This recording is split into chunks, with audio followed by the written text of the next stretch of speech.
Welcome to this episode of Leadership Unplugged, where I sit down with Dia Tuncer, the head of European tax for real estate investment firm Bentel Greenoak.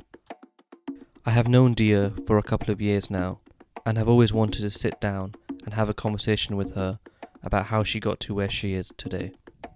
We spoke for around an hour and touched on a number of topics, including her first day as an accountant, balancing work with studying, as well as her current role as treasurer for UK-based charity IKWRO.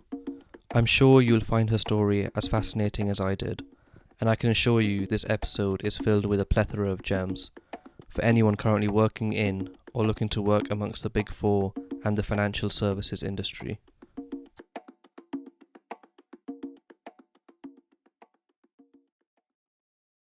Welcome, Dia, to the Leadership Unplugged podcast. Thank you very much for your time and sitting down with me to talk about your leadership journey to date. No problem. Thanks for having me. Full disclosure, I've known Dia maybe a year now. Yes. One of the clients that I work with, a very pleasant client to work with as well. Yeah, and you're a very, very pleasant advisor, so great to have you. So yeah, let's get straight into it. So the first question we tend to ask all of our guests is, in order to better understand who you are, what do our listeners need to know about you? I think the most important thing is that I'm a child of immigrants, which I think influences the way that you are brought up and how your parents want you to have success and happiness through this way that they have come to immigrate to a country to give you a better life. And also a survivor of domestic abuse. So those two things have really molded me into the person that I am. So a lot of the, because I'm also a child of immigrants as well, and I can relate to that immigrant household mindset to a certain extent. In my household, it was kind of very much we're in it together, and we're very much like strangers in this world that we've been put into. From your experience, was there any like values or things which were quite present in your childhood which still kind of guide you today? It was this idea that you are starting something from the very beginning. So I do agree with that whole family thing and how we represented ourselves. So we were always happy and, get along well with each other. So it was just this perfect family setup.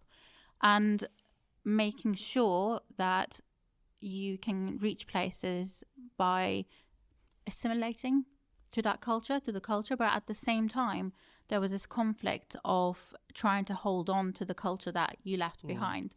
So I think that has always stayed with me in terms of a little bit of, I'm not sure where I quite belong.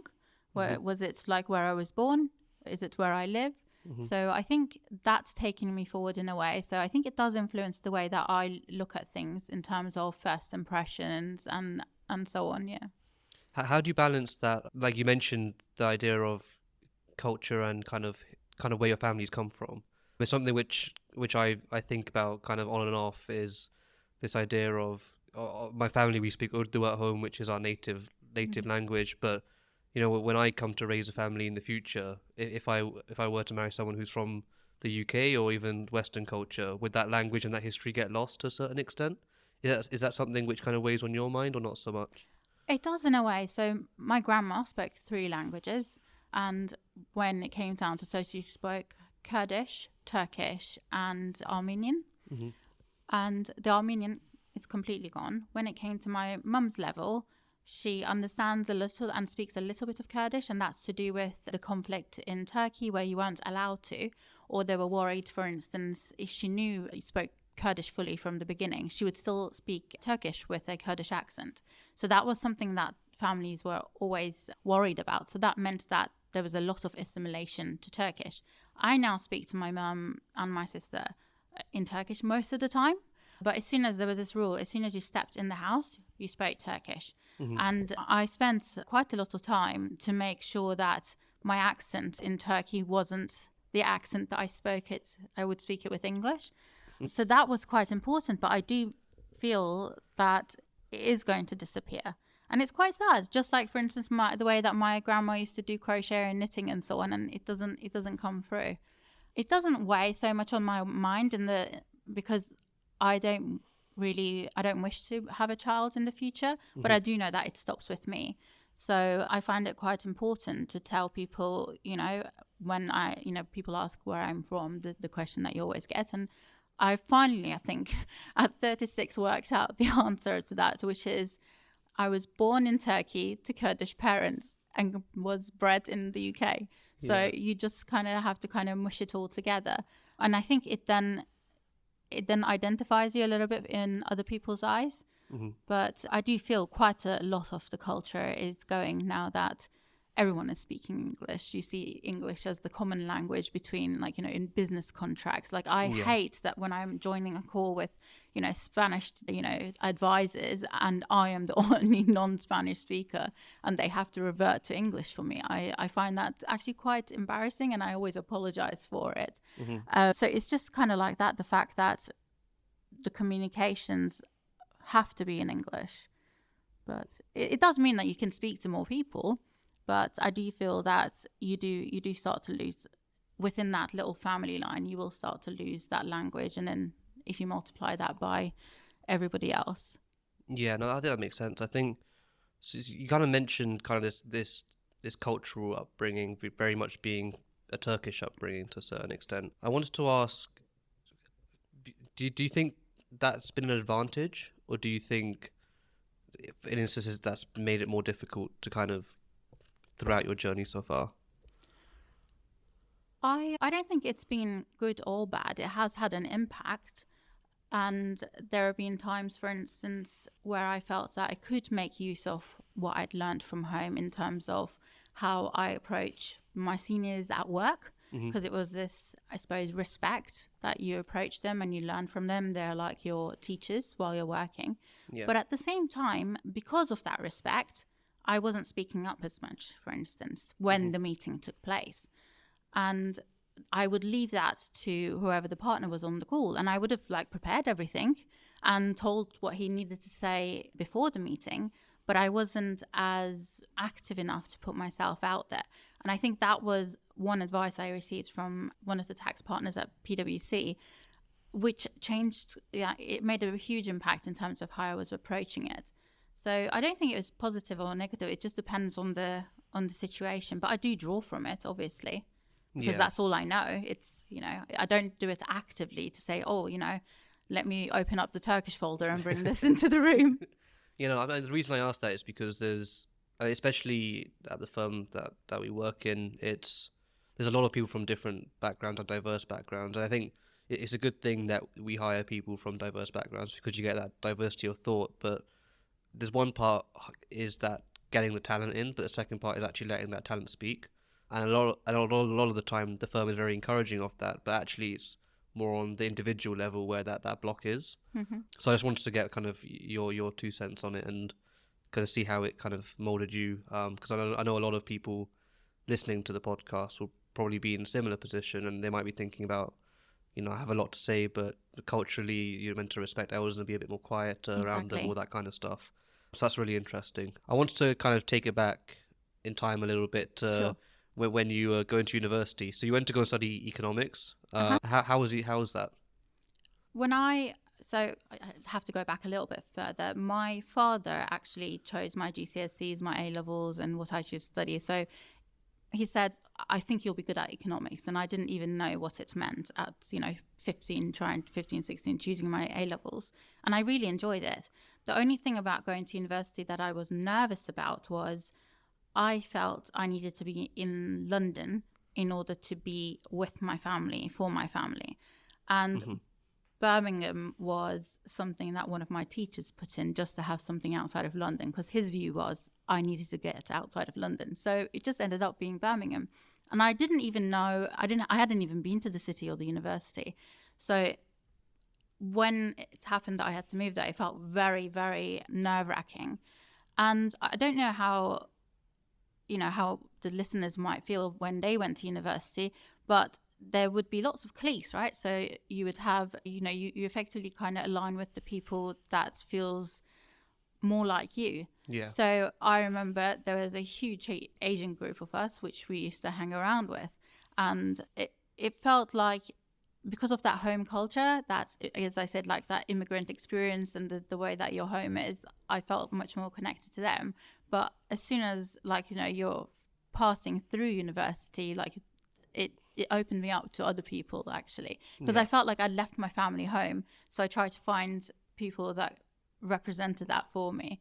But really, really enjoyed economics, and I don't regret that my father chose it from me. He effectively knew what I would be good at, and yeah, I feel though now I just remember demand and supply and so on. So I do feel sometimes that other people who've like done languages or something like that, it is much better, because, like, again, as a child of immigrants, you are kind of pushed into these sectors that feel like, you know, doctor or accountant or lawyer or something else. But at the end of the day, apart from, I suppose, like the medical professions, you know, we've got so many people that become accountants from all sorts of backgrounds. So I think if I'd studied some languages, maybe I might have been more useful in that Spanish meeting or something, because I don't use any of my economics and I don't remember anything, you know, apart from like John Maynard Keynes or something like that. But so yeah, it was good, but I haven't retained much of it. So, and I think now, if I had the chance to go for it again, I would follow the higher apprentice routes, like not go for university, not spend that money. Yes, you learn a lot, you know, to look after yourself on your own, but you can do that in time. There's no rush for it. So I would just go directly to the program and start studying again from a young age, because you haven't fully stopped from A levels onwards, and just get into the place of work that you want to. So then you don't have your debts that you've got to pay back, and you are also earning at the same time, and you feel like you might lose out on the experience. But if you do something like in the, you know, the ACA, you still have your classroom that you work with and you study with. So I think that's probably the only thing, but that wasn't the option in that day and age. So yeah. Do you think moving to Birmingham expanded your worldview more than you anticipated? Or do you feel because you kind of had that international angle with your family being from Turkey, you already had a pretty good idea of what was going on around the world and you weren't necessarily in your little bubble in London kind of thing? It was quite weird, actually, because when I obviously went to Birmingham, I thought there would be, you know, more people from Birmingham, you know, coming to the university and so on. And it felt like there was like, you know, southeast like invasion into Birmingham for university. So in terms of, like, for instance, hearing different accents or so on, you know, it wasn't that diverse in that sense. So most of the people were coming from around London. But in terms of, you know, the city and the culture and the cuisine and so on, you could see actually how diverse it still was. And when I was there, the shopping mall had just, you know, the Boring had just come up, or the New Street, which, you know, was really redeveloped. So I didn't see the older version, but by the time I left, it was like, you know, it was perfect. It was really lovely, and I do miss it quite a lot. But it is quite diverse. I quite liked it. But in terms of the student population, most people were from the south, but still diverse. Yeah. But in terms of, like, I didn't kind of meet so many like local classmates and so on. So that was quite interesting. Did you get a chance to do a placement year or a year abroad? Was that an option? Oh gosh, yes, I had the option because I did something naughty.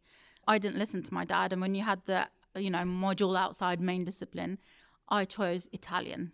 Oh God! Yeah. I'm trying to learn Italian now, and it's quite difficult. Yeah, and I really liked it during that year. And my professor pulled me aside and said, you know, would you like to do a full-time version of it? And I was like, you know, brand new beginners class. And she said, you know, if you get a first, we'd like to kind of take you on and see first in your Italian module. Yeah, okay. Exactly. And I did, and I changed it, but I didn't tell Daddy. I didn't tell my father that I changed it, and I told him a little bit later. And this idea of me, you know, possibly going to Italy, and when I joined that class, oh my goodness, I felt so dumb, and like it was just intense because everybody was speaking Italian the whole time in the class, whereas English would have been used in the previous class. And for everyone, it was their third foreign language because they would have done French and Spanish or something, and this was their third module. So they had that Latin background and to be able to translate and so on. And I felt so overwhelmed with one module. I was actually spending, all my time on that module was equivalent to everything that I was doing for economics. So it felt like I was definitely doing equal 2 degrees at the same time. Still went well, and I actually was very, very happy to get into Bologna, which for economics is fantastic, and they don't have that many places. But I wasn't allowed to go because Italy has the mafia, which obviously the Turkish don't. So so I had to re-change it, and there was a lot of pushback from my professors in saying, you need to go, you should go. And I was like, well, I haven't done that well, and it's been very intense. And they're saying, well, no, you've kind of caught up with the people who've had these other two languages in their back pockets. And it was really interesting. That was one of my first experiences in terms of feeling like I'm not doing well, and not comparing it to like how the other person was actually seeing it, saying, you've caught up, you are doing well. But I had to kind of be like, look, please, I can't discuss this anymore. I'm just not allowed to go. So I've got to revert back to just straight economics. I still continue to take a module in the end, just as an extra one to keep things up. But I didn't get to go in my year abroad, which is probably one of my regrets, actually. Yeah, I was going to ask if it was a regret, but I think regret's also quite a strong word. I don't use it kind of that often. Yes, yeah. But yeah, I mean, these things happen for better or worse. I think, I don't know, I find that when you're in that position and you're making a decision like that, a lot of the time you don't know if it's going to be the right or wrong decision for you until you look back at it. For example, like now we're doing now. Do you think looking back at it you should have gone, or do you think it just wasn't possible? No, actually, I do think. I don't know. I will never know whether my father just kind of used that as an experience, so just like a comment to say, you can't go, rather than actually telling me they needed me to start working, because it's about the family, right? It's not about the individual, as you're saying. It's like for the good of the family. For the good of the family, it made sense. It was 1 year that, somebody else was actually earning and helping out, because that was a period when my father wasn't working. It was just my mum. And I think that was the actual reason, but he just didn't want to, for like his own pride, to actually reflect that. So I, again, don't blame him for it.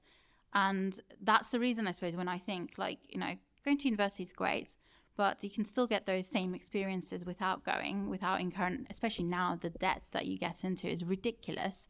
So in that sense, actually, I don't regret it. I just feel like, it would have been nice to have spent a year, but it feels like that would have been like a privilege. Yeah. And my family needed me. And actually, I really enjoyed my first few years, and throughout my career as well. But, that working gave me that, I'm an adult, I'm contributing, I'm helping, kind of like grown up feeling. Yeah. So I also want to touch on something you said earlier about when you started this Italian course, you kind of felt really out of your depth, and kind of everyone else is much further ahead than you. Was that the first time? Because when we speak to people on this podcast, a lot of them, they're very smart people or high achievers, but they always mention the first time they hit a roadblock or when they felt they weren't good enough. And that tends to be quite a big kind of shift in their mindset. Was it the same for you, or did you have an experience like that before? No, that was the same time. It was I was quite ill. I had like bronchitis while we were doing the exams. And it's not so much of an excuse, but that was the first time I'd failed like a paper, because I was, very, very unwell. And it felt like the end of the world, really. And there has always been this thing of like, I should have just listened to my father and not done it and not stepped out of the comfort zone. And look, I failed just like he said I would. And then you go back and you do a really good paper again the following summer, but that doesn't matter because the university caps it. And that actually cost me my first. Now, people might think, is it better to have a first or a 2-1? Like, who cares kind of thing. But I felt like I needed that first to kind of help me in terms of employment opportunities. And if it hadn't been for the Italian, I would have done so. So yeah, it's been a hard pill to swallow. And actually, I haven't obviously thought about like, have you got first or a 2-1? It's like a very current, like contemporary thing that people talk about. And nobody knows what everyone's got or studied or anything like that. It's just what you're delivering now. But obviously at that time, it was super important. And I just felt like I needed a little bit of a push to kind of make myself seen more in terms of getting into, an accountancy contract, studying ACA. So yeah, it was very difficult. I think it's the only paper or exam I failed. Yeah. Oh wow. Okay. Do you think your approach to failure has changed as you kind of grown more into your career, or for example, let's say you were to fail an accounting paper, you did it clearly, but do you think your reaction would have been the same as it was back when you were at university? No, because I think, and I've had like friends, that have failed, or I've had like, much younger people coming to me to, say applying for things. And I was like, it's always about how you position yourself and how you sell yourself.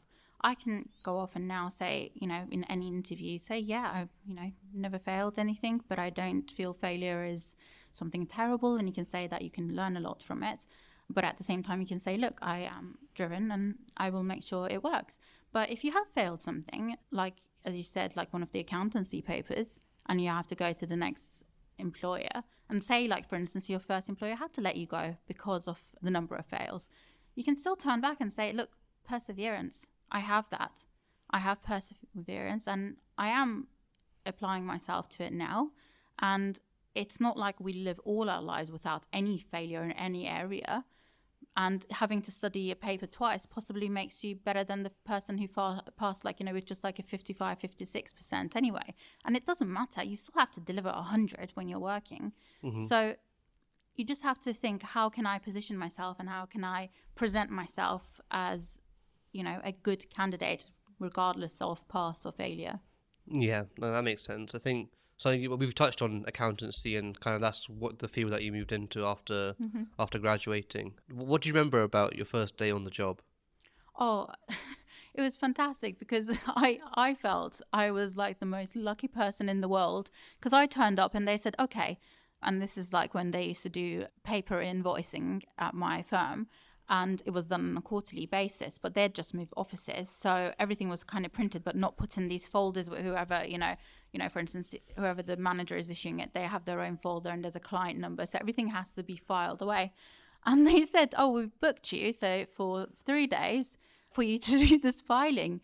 And effectively, what I did was like, there were some of the files were like broken or whatever, so I did new ones, and I was like hole punching, and there's like, the client's sleeves needed to be updated, and I was like, this is crazy, this is what they want me to do, and they're paying me how much to do this. So I think I looked at it that way, and I think I kind of see sometimes when people come in and they go, well, I'm at this stage, I'm a university graduate and you're making me photocopy XYZ. And I think my world at that time was, I was like, this is fantastic. This is all I get to do. And I finished it in 1 day and I was like, so what's next? So they're like, 1 day? And they were like, oh, I suppose, and so on. So then I kept picking up work that way. I was just kind of just so happy to be earning money for filing things. I didn't see that as, demeaning or whatever. So I think you've just kind of got to be enthusiastic that, so what, you'll get to do other things later. You have to earn trust, right? So yeah, actually, I was going to mention that when you mentioned filing, I think there's going to be a lot of people that kind of come into these entry roles, and like you said, they say, oh, I've got this university degree, I've got so many great ideas, I want to do X, Y, and Z, but I'm here doing very mundane, repetitive tasks, which a lot of them might think that doesn't warrant their time or effort. Kind of what would your advice be to those people? I would just say trust is quite hard to earn and easy to lose, right? And you're new in a new place, and so the firm has to trust you, or the person has to trust you. And for instance, if I ask you to just photocopy an engagement letter and attach it and send it to me, and this happens all the time, it's one of my first things that I tend to ask, because if you haven't double-clicked that PDF to check that it was double-sided and nothing's wrong with it before you send it to me, that kind of flags. It doesn't mean that you're terrible or not. It's just kind of flags to for me to have a conversation with you and say, look, this might sound like a mundane job, but this engagement letter is effectively our insurance to not get sued by the client. This was like from obviously practice days. It might seem very mundane, but that piece of paper is important. And you have to give that piece of paper the same importance as, for instance, if you are doing a tax structuring memo. Because, for instance, tax compliance is treated the same way. It feels mundane. But no, that is your foundation so that you can due diligence tax filings and so on. Or if you just kind of come up in tax, you feel like, why do I need to understand why the balance sheet and so on is placed? Because that is your foundation. And if you don't have that foundation, you can't build on it. And there is no unimportant job. Like, they actors kind of say, there's no small role. That's the same thing. You might have a small role, but you are contributing. And so I feel like, don't have that pride, So what? It's a bit mundane. Just try to learn from it. Read the engagement letter. What is it actually saying? Mm-hmm.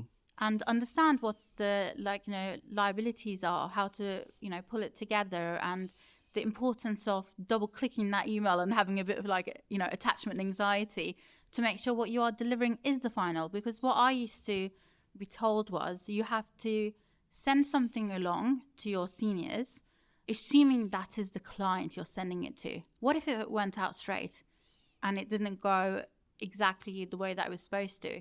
And the client only sees that. They don't see, everything that's happened. That's the iceberg that they see. So you have to think, I'm sending this to the client, not think, the next person, the manager or so on, will correct it before it goes out. You just have to have that in yourself. And I think if you have that mentality, then actually you might start to understand how those little mundane things are important and add to the actual project. And once you can do that, you can teach it to the next person, and you will be trusted to take more of the baton in the race or in the delivery that the client ultimately sees. Yeah, and I think you're right. I think it's often people look at the big picture, but they don't realize the big picture is built up of a lot of small strokes, and all the tiny details matter. If one thing is out of place, then the picture doesn't look right. And clients like yourself kind of pick up on that straight away. So yeah, I think that's really important to kind of get across to people that are listening that maybe do feel that they are in that situation. And kind of leading on from that, I wanted to ask about that transition from university life to work life. It sounds like it seemed relatively seamless or quite enjoyable.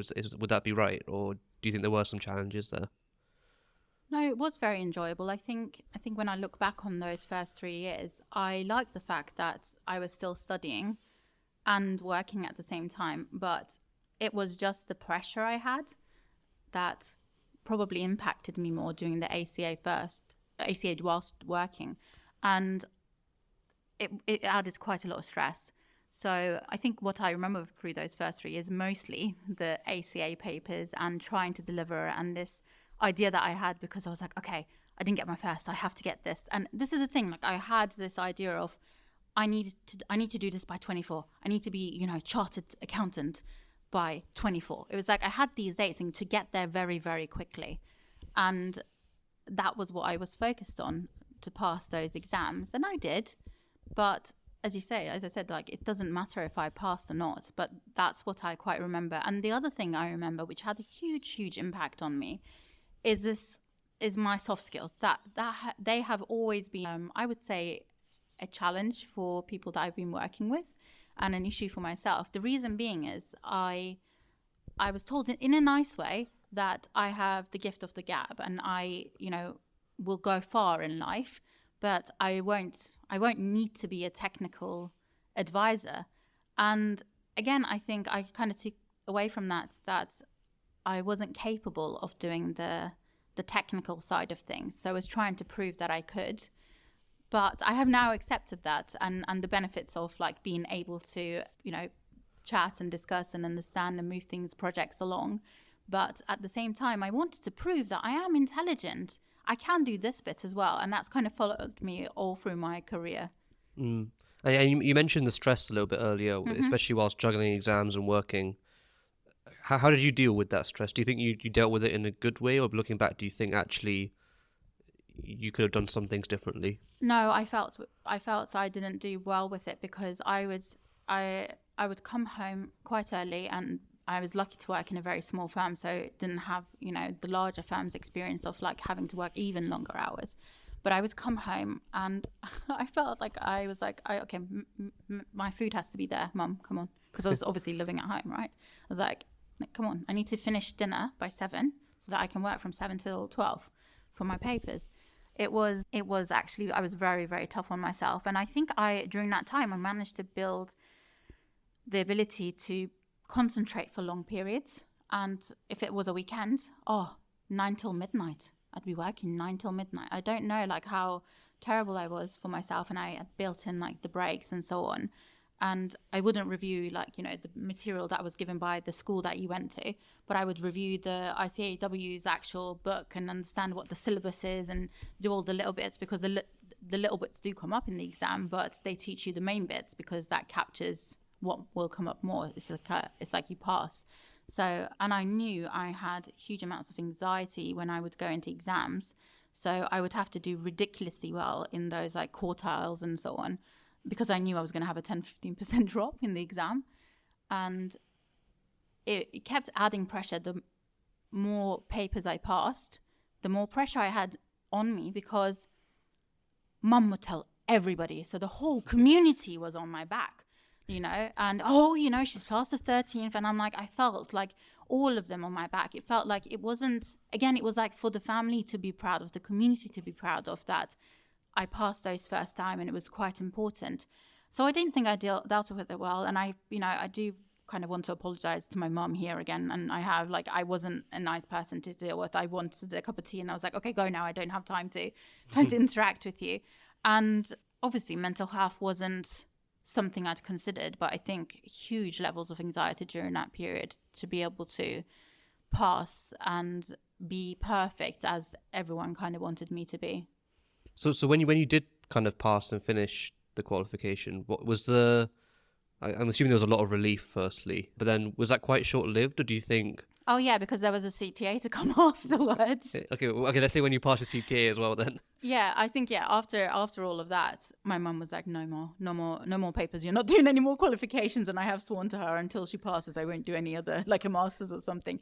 But yeah, no, I just was like, I don't want to do any more. I want to live. I felt like I didn't live for those first 4 years, gave up quite a lot for it. Again, not to regret, but I do feel like I could have tackled it differently, because I did pass. I didn't have to put that much pressure on myself. I could go out and meet a friend for something and not be like, during this period, this is the exam revision period, I will always be at home. Yeah, it was too hard. And who cares that I was 25 and had, been a chartered accountant and a chartered tax advisor. I just sounded like the most boring person in the world. So it shouldn't have been that way. And I thought, having passed all of those, I would be differently regarded in the workplace in terms of promotions and so on. And I did feel that the carrot kept moving. And then, as I said, it was to do with the soft skill side of things, because I've always been in my firms, always been involved in the social events, the equality side of things. And everybody kind of saw that, and apparently didn't see what I was delivering was good as well. Okay. I think, so you mentioned the kind of carrot moving forwards, and you then moved to a couple of different firms, so Mazars, I think, and then PwC as well. Mm-hmm. I think a lot of people, especially after their training contracts are up, they have that realization of, okay, I have this opportunity now, either move to an in-house role or move to a different advisor. A lot of doors open up. Mm-hmm. Do you think when you moved, do you think you moved at the right time for you, or do you feel like you rushed it a little bit, or could have left it a bit later? No, I don't think I rushed it, but I didn't actually want to move. I was quite content at PwC. What actually introduced me to in-house, and I thought I was going to be a partner till I died, and I didn't think I could do in-house, was when I got asked to go to a client and do a client secondment. And that exposed me to actually working with the ops team, working with the finance team, working with the investment team, and looking at things more commercially. And it felt nice, because sometimes you would do a paper and it would stop for a few weeks and so on. You're told to be pens down, and then they go, okay, yeah, complete it now. And you didn't know what was going on. And it was actually quite nice to see more of that picture, and how then suddenly these soft skills, I could bring people in and explain things and talk to advisors. That's what interested me. And every move I've had has always been through a call from one of the headhunters or the recruiters. And it just felt like it was the right time. And moving across to my next firm, Aberdeen, they had just gone through a merger. So I would be coming in as somebody new with no association to either side, and help them set things a little bit more straight in terms of which way are we going to follow in regards to this. Is it the Standard Life way or the Aberdeen Asset Management way? And they were creating a new team where you worked with, it was a team full of tax advisors and tax lawyers. So you were working with tax lawyers and tax accountants, and you were in a team, and it felt much more connected to be able to do that. And quite enjoyed my time there as well. And I also wasn't going in-house where I was going to be the only person as well. They had a team of tax advisors in there. So I think in terms of the right move at the right time, there never is one. It's when the opportunity arises. But if you want to move in-house, there are quite a few things to consider. Are you going to be the only person? Because there's this concept of being, an island when you move in-house. But I am an island at the moment in my current job. But I actually think, no, I am actually part of a wider network of advisors that I have, because they're with me and they are my team. They are the extension of my team. So you can't ever choose what the right time is. And I don't think if you, for instance, whichever industry you go into, but, talking about the tax industry that I work in, it is very small. And it's nice to leave when you're not desperate to leave. And I've never left a firm. It's just been quite lucky that I've been enjoying my time in each of those organizations. And the next opportunity came up. And I only moved because actually that was a new experience. So it was kind of like, I promised my mum we didn't do more exams, but, I was learning something new. And with Aberdeen, it was the first time that I would be working outside real estate. I got to do infrastructure. I got to do private credit. I got to do private equity, fund of funds, and fund launches and so on. So I learned a lot during that period. I was investing in myself. That's why I moved. Okay. I mean, I think you touched on it a bit as well in that answer. Because a lot of people, like you said, will be thinking about moving into industry. And there's a lot of things to consider. I think everyone tends to always just focus on the fact that you probably get paid a lot more in industry. But, just around that, what other things should people be considering? You mentioned, trying to make sure maybe if you think you need a team around you, to make sure that team is already there. But what are some of the other things which people should be considering? So I would ask to meet the team that you would be working with, because your finance team and your legal counsel are going to be very, very important. And understand a little bit more from the people how they feel in terms of working with their investment teams. Are you part of that team, or are you seen as just a back office tax function? It is hard to ask those questions directly, but if you ask to meet the team, when they're going to be going out sometime and get invited, that is something that you need to consider, and to ask how much pressure is there going to be, how rapid are they in their deals work, are they, how many deals do they do in the last 12 months? So that's going to be really important, because it tells you how much time you're going to actually have to spend in that environment in terms of like quickly getting up to speed. Are you joining a team as a head of tax, or are you joining the team as a number two? Because then you are learning a little bit more before stepping into those shoes. I think the most important thing is whether you have chemistry with those individuals, because you're going from a larger organization where everyone knows what you do to something where people don't quite know what you do. And you need to have your friendship group there available as well, to make sure you're getting the support.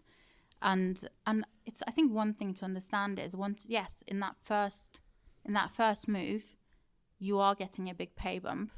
But if you're not staying in practice and, going up to be a partner or so, that number doesn't move extensively. That is your salary, unless you effectively go and become head of tax, or you move to another organization. And it's about understanding how much stress you're going to get. Actually, is it worthwhile moving somewhere else, and are you ready for the challenges that it brings? No, I think that's all very, very valid points, and definitely be very useful to people listening into this. I wanted to ask a bit about this idea of mastery or being quite broad. I mean, it seems to be throughout the discussion we've had, there's this constant thread of learning throughout your journey so far. Is that, do you think it's good for people to be like masters in one specific area, or are you of the thought that you should kind of have a broad knowledge of as much as you can to a certain level? I mean, my preference is to have a wide net, because then you can, if you're a tax structurer again, you will be able to see the other areas. Even if you know a little bit, you can think, okay, well, if I do this, how is it going to implement and impact the ops team and so on. So I've always been happy to keep myself broad, which is why actually I did the accountancy qualification, because I thought, oh, you can actually move away from X, Y, Z. And I've always kept it, and I like learning and I like challenging myself. So for me, understanding the similarities between private credit and infrastructure, for instance, is quite important. And there's that saying, jack of all trades and master of none, but it's still better than a master of one. So they cut that bit out normally. So I is that a part of the quote? Yeah, because they say when you hear jack of all trades but master of none is still better than a master of one. I didn't know there was that second That's bit the thing, that it. people don't know it. But so I like knowing bits about bits, It gets you more involved in the deal structure and understanding, for instance, what they're doing and how they're doing it and why they need to do it. It's really important, because then you can actually target your advice for that. And this applies to whatever industry you go into. You should know. You shouldn't just stay in your box. Even if it does, I'm not saying move over and work with the finance team or something, but do understand what their needs are so you can help your teammates better. No, I mean, I learned something completely new then, so that was really exciting. We've kind of touched on this a little bit, but I wanted to ask how important of a role mentors have played in your journey. And I think from everyone that we've spoken to, they've said mentors are pretty important. Very much. How did you kind of go about finding the mentors that you have today? Does it happen quite naturally, or did you have to put yourself out there? Yeah, it feels like when people talk about mentors, like there's you've got to wear this caped cloak and go into knock on a door 3 times or something, because they're very hard to find. Actually, I think it's quite easy to approach somebody. Like, you can email them. There are, for instance, I've acquired 2 new mentors just by, seeing one of them on the panel. And I was aware of how the email structure for their organization was, because we were involved, and just wrote to her while she was on the panel and asked her for a coffee. And that was it. We just started having coffee. Mentorship doesn't have to be something very strict and rigid and professional. I've got mentors from when I've been just working with that individual and I moved on from that place of work, and you still keep in touch. And that's a mentor as well. And I feel like it shouldn't be seen as, this person is responsible for moving my career forward. It's the same as like building any network or client relationship. You can have a relationship with a client and they can become your mentor. So I think allowing it to work naturally is good. But if you see somebody that you want to talk to, just add them on LinkedIn, write them a note. That's how I actually got the job that I have here now. I was asked to just quickly have a look at the LinkedIn profile of the person that was going to be my boss. And I was like, look, I'm not interested in moving, thank you. But that was the only thing they said. And I looked into that LinkedIn profile and it was so fascinating. Can you consider like a fascinating LinkedIn profile? And I wrote to them and I said, look, I've been passed this along and asked to look at your LinkedIn. I'm not sure whether I'm going to go forward, but I would really love to connect.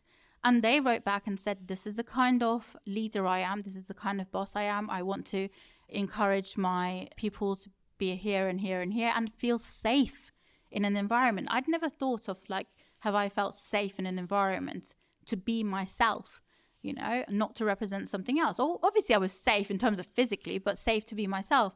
And through those 2-3 exchanges we had, I said, okay, I am going to apply. And actually, she liked that approach so much. That was one of the reasons she wanted me, because I was putting myself forward. And now, we don't work together, but she's my mentor.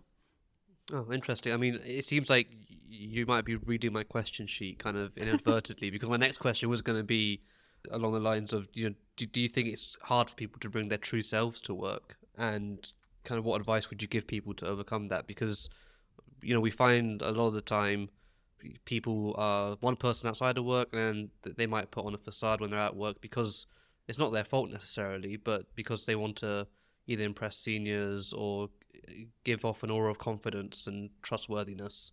How do you balance that? I definitely had a work face and a home face, just like, you know, you have a, you know, phone voice or whatever. You do that because for a woman, for instance, I used to speak in a higher pitch, and I know that psychologically that's because you don't want to come across threatening.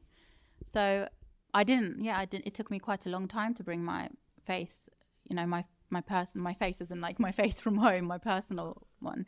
And that was actually, a senior manager said something while we were at a dinner to another junior and said, look at Dia, she can deliver, she's good at her job. So if she like shaved her head off and came in with pink hair, nobody would bat an eyelid.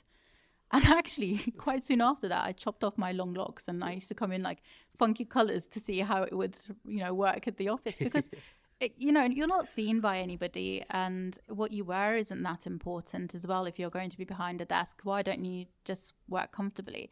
So I started to think about those things and started to try things out, and people didn't say anything. So I started to wear trainers in the office and so on because it made it more comfortable. If I'm walking around in my heels and I'm working 12, 14-hour days, it's tiring, and I'm not going to meet anyone, so why not? But it is very, very hard to do that, and I'm not sure what I would advise in terms of like day one and that building that trust, because we're not quite there yet in terms of how you're supposed to present yourself at work on that day one. Because at the moment there's this, you know, oh, Gen Z, you know, alpha and so on, like how they come across and they expect everything and so on. I don't think so. I think they're fantastic. They are bringing their true selves wherever they go. But in terms of like the city lifestyle, it is changing. But there is an expectation, for instance, for you to come to your interview with, you know, in a suit or something, to present yourself as professional. So I think it does take a little bit of time, and it should be based on when you feel comfortable, not when is the right time for those people. And I think that's very important, because actually sometimes we put ourselves this target that we must be something, actually, when the other person, you know, won't see it that way. Just like, you know, the Italian example I gave, my professor saw me as, oh great, you're, you know, surviving through this when everybody else has got this other advantage. So it should be about challenging yourself rather than putting your own boundaries and barriers to do something differently. And I think, you know, unfortunately, one of the benefits of COVID has been this bringing your own self forward a little bit more, because we had to be invited into other people's homes while we were having meetings and seeing cats and dogs and children and grandmas coming across the TV. So it's really helped break that barrier that you leave everything outside the door. Yeah. I don't think it's healthy. I don't think it's healthy to do that. No, I think you made a good point there about it being more of a introspective question rather than kind of being influenced by other factors outside. That's definitely made me think about it a little bit more. I wanted to touch on the fact that, because obviously, like I mentioned at the beginning, we work quite closely together. And indeed, yeah. I noticed very early on, actually, when I used to send emails, that your footer usually had some wording around something which meant something to you, a human rights issue or something along those lines. And then that slowly transitioned into what you call dialogues. That's right.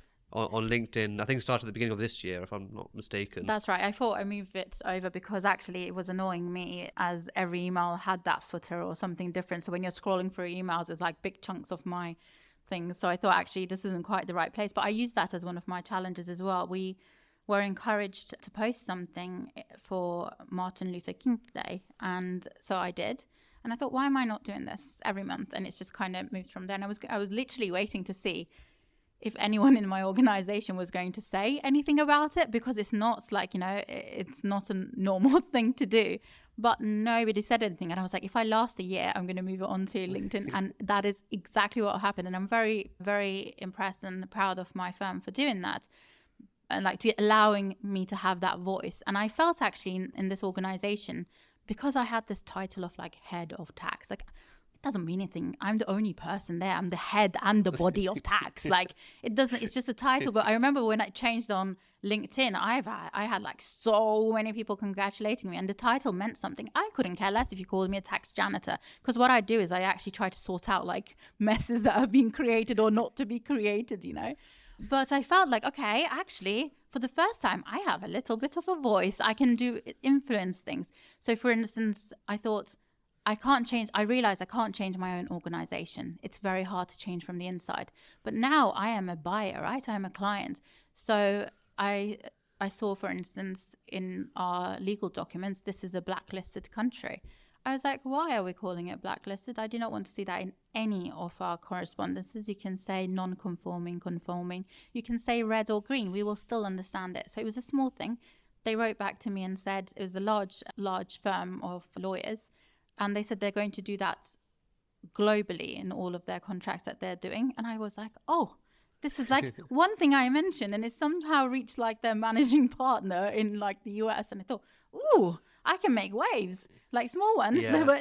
They work. And so that's why it influenced me to do that. I was like, there are so many issues that we should all care about. And we're in this like privileged bubble in a way, in terms of our earning potential and the people we work with. We work with loads of big numbers. And I actually expanded my network like so much through doing that. And you know, people telling people, somebody telling their, you know, girlfriends to come read each month. And people have been writing going, you know, if I'm like 2 days late, you know, it's the 3rd of May or something, they're like, you haven't changed it yet. What is the next one? And asking for it. So it was actually wonderful for my own self-worth and, you know, mental health, and actually linking up with other people, so that I thought I'll just move it across and give myself, you know, as actually a welcoming platform. You know, LinkedIn is the one that you would get like negative feedbacks or trolls or something. So that I try to open, because, and I've always tried to be open since I first opened up, to make sure that other people feel like they can open up, either to me or to somebody else. I think that's really, really important to me. And I guess the topics that you write about, do you write about them to give the people that need the voice a voice, or do they kind of relate to you personally to a certain extent? What makes you choose those topics? I think it's a combination of both. Some of the topics that I've chosen, for instance, have been about women's rights. And as a woman, I think, you know, I'm grateful to be living in this country. Obviously, things can be improved upon, but I feel such grief and sadness for the lives that are currently happening today, you know, across the globe. And I think we do need to all have this, you know, a wider eye look at what's going on, because why can't we stop what's going on in certain countries when, you know, we have the will and the power? And why do we choose to help certain countries and not others in terms of getting immigration rights in the UK? I don't think we are fair in the way we treat people, in the way we ignore them. For instance, on the tube, you have somebody coming asking for cash, like not looking at them, not engaging with them. I just prefer, you know, you don't carry cash that much often, but I just prefer to be vocal with them and saying, I'm really sorry I don't have any cash. I hope you're doing okay. What is your name? You know, trying to engage with them and make them feel human. And if there's a space, I'll ask, you know, do you want to sit for a bit and we'll talk? I just love doing that. I don't know. I'm not trying to be like an angel. I'm certainly not. But I feel kind of I owe it to that person to give them a little bit of me, if what they wanted was some cash to go somewhere else, but to give a bit of me that they can still maybe take away and feel like something nice has actually happened. Because you know, constantly being disregarded and ignored around the world is not great. I don't have, I suppose, much political views. I don't try to comment on that, but I feel like I don't want to leave here without having helped one person. And that's why I write. I write personal stuff, and I might get negative feedback. It's a vulnerable thing to do, but I don't care about feeling that hurt, because actually I've had so much hurt in my life that I don't care about my representation anymore. If I can get one person to connect with me and I can help that person, then it means my hurt was worthwhile. Yeah, I mean, I think there's always, especially like the way the news frames stuff, there's always something negative going on. It seems like I can't remember the last time I watched the news and there wasn't something which was like breaking news or bad, let's say. Mm-hmm. Would you say you're an optimist? No, I'm not. I think I'm a realist. I actually feel certain things won't change, or it will take, definitely not in my lifetime. But that doesn't mean you stop just because you don't think it's going to happen, because something might change. So I have that as well. So I try to take realistic steps if I can, in the hope that it might happen. But I will always be realistic about what we can achieve in this time frame of our lives.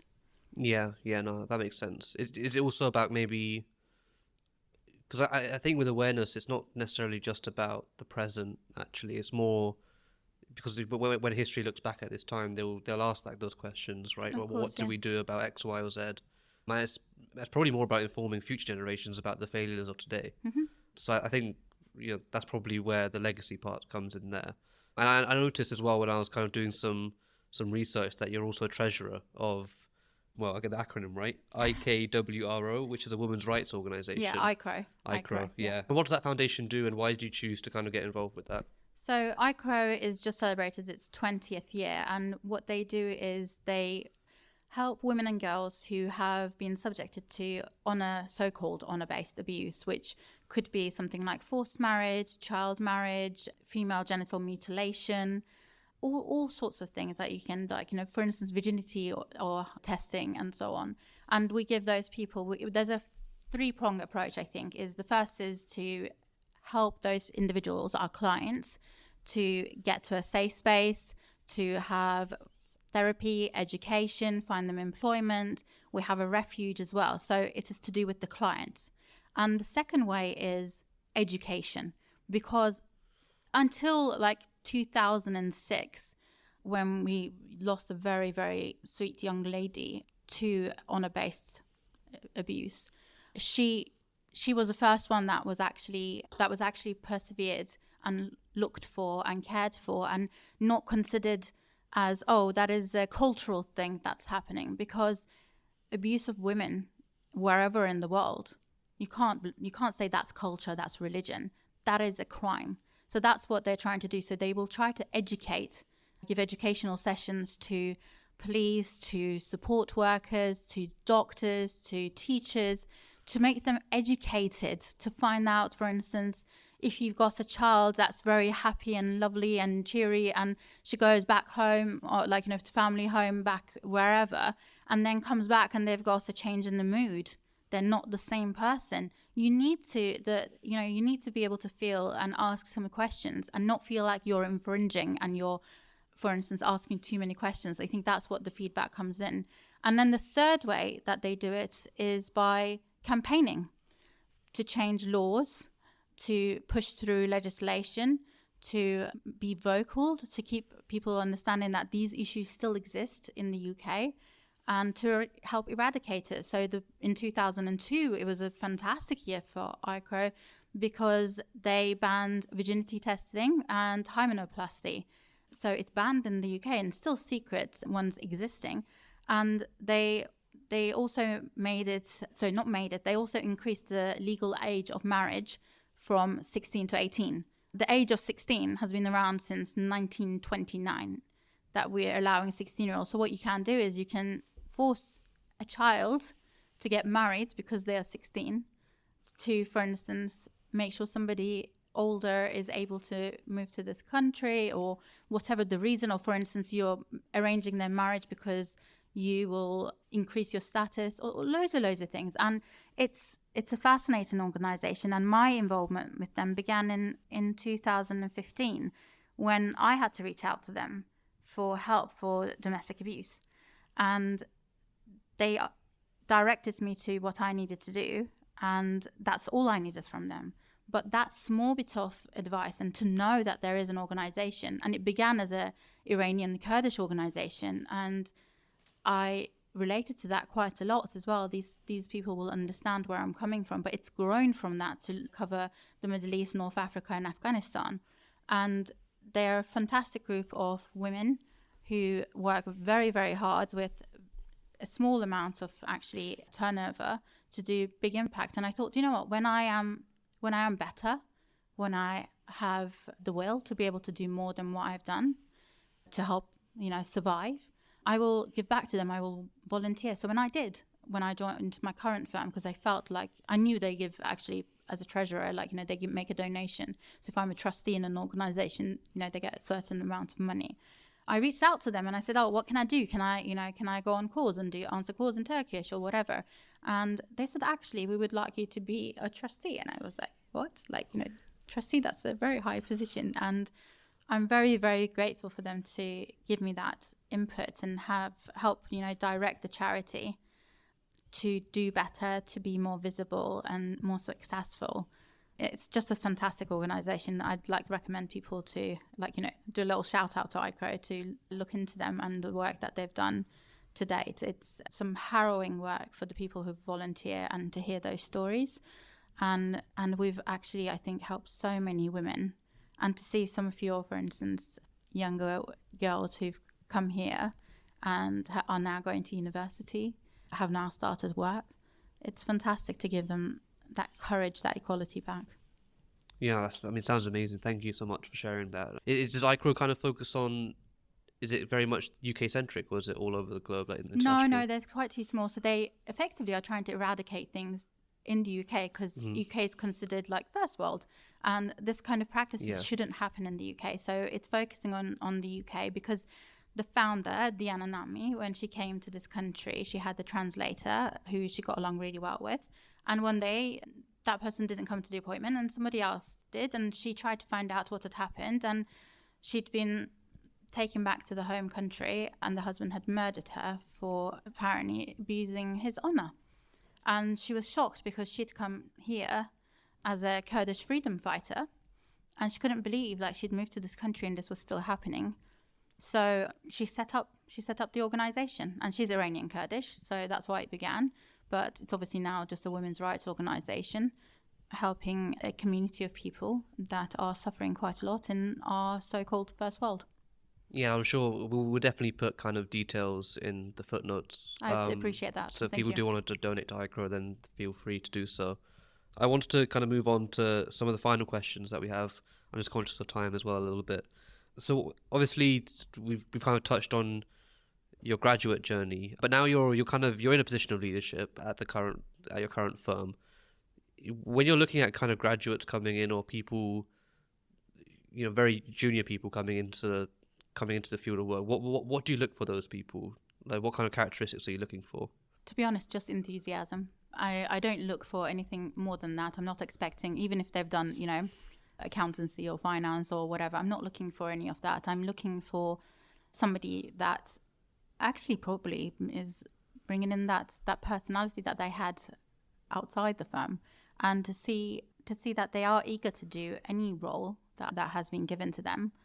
And you might not know the tax. I'm not expecting you to know the tax, but if, for instance, the engagement letter, for instance, we're talking about, it includes the brackets that was sat there for you to use something else, or it's not the same font or whatever. It sounds silly, but that is what I will say. Look, that is what I expect from you, because you will have done a paper at university. We should all know how to write something in an email and sign off and send a PDF correctly. It's those very little basic things that we all do day to day, and you will learn what you need to do in terms of tax. And when people come in, they're so eager to do, for instance, tax structuring, whereas they should be focusing on the tax compliance and understanding, for instance, why is entertainment disallowable? Why is your gambling losses are not not discountable, but they allow, for instance, your lottery, they won't tax that. It's because they don't want to allow for any other losses that you made in similar, if you played lottery, every day, and you won one time, every loss would have been added up. It's trying to understand why things are as they are, and take an interest in the work and ask questions. I know they say there's no stupid questions. There isn't. I still ask stupid questions. I remember when I joined as a senior associate, and we went to this meeting, and they just kept talking about this SFDR, and I was like, nobody, like, and they understood it. I just put my hands up and I was like, what is it? And they're like, oh, we don't know what the acronym actually stands for, but it's to do with this. And when you walk out, and then all the juniors are like, oh my God, dear, thank goodness you asked. I had no idea what it was talking about. So just ask the question. And the thing is, if you ask the question, yes, it might be a stupid question, but you also vocalize that vocalization that we're talking about, right? People get to know you a little bit better as well, to not be afraid and to take things on. And the only way I've progressed in my career is, okay, we're going to do this. I don't actually know much about that, but I will learn. Okay, next stage. Okay, what are we doing? We're going in-house. I had no experience. I go into my interview and say, I know this, but I don't know that, but I will learn. And that's how I think I have progressed in my life. So I kind of want that attitude, the you're going to learn and you want to learn.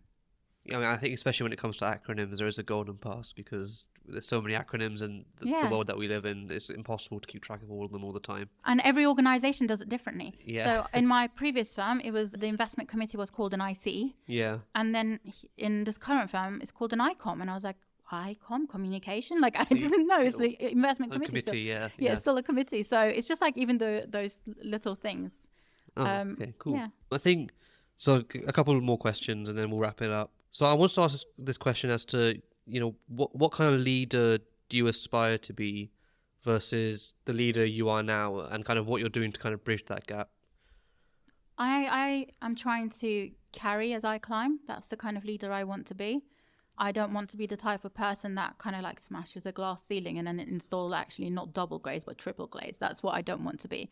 And where I am at the moment is I don't actually have that authority to make changes. I would like to make changes, and I think that will come with me moving a bit further up and trying to actually help in the hiring decisions in terms of who I want to bring in or who I want to use as clients, because sometimes it's restricted. So I think that's what I want to do, and at the moment I'm not quite able to do that, and which is why one of the things that I wanted to do the LinkedIn post. I love like mentoring. One of the things I miss most about practice is having juniors to work with, or to be able to answer any of their questions if they're having problems. I mean, I wasn't the best, senior associate at one point in my career where I passed down stress, and I regretted, apologized, explained, and so on what was going on it was during the family stuff that was happening, and I promised myself that that's not what I want to do. That's not the kind of person I want to pass down stress. So I think I want to kind of continue doing that, but also help people along, help people get in, get the seat originally. Yeah, because a lot of the time it's just about kind of getting your foot in the door, and then that's when kind of people start to prosper and kind of take their own paths. Yeah, I know I'm quite lucky that I have the sort of name that doesn't give anything from my background, and I have the sort of skin color that doesn't give anything away as well. So I know how actually that has helped me move forward as well. So yeah, I just kind of want to be able to push people along so that those things are not important, and they say, okay, yeah, we're hiring this person because they're very good at their work, they're smart.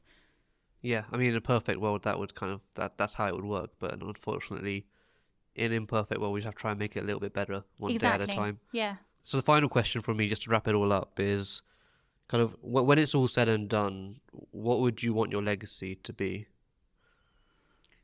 It's a bit of a tough one. No, I think it's about authenticity.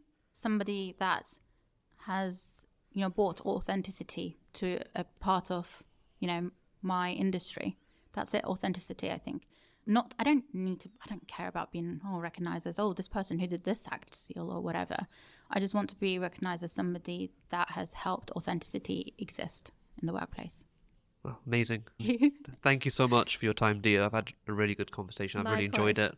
Me too. And I'm sure our listeners are going to love it as well. Thank you so much. Yeah. And, anyone can reach out to me on LinkedIn if they have a question and want to, meet up for a coffee. I am always available. It might take us a few weeks to arrange it depending on availability, but I would always love to talk to anyone who actually has a question and wants some support. Amazing. Cool. Thank you very much. Thank you.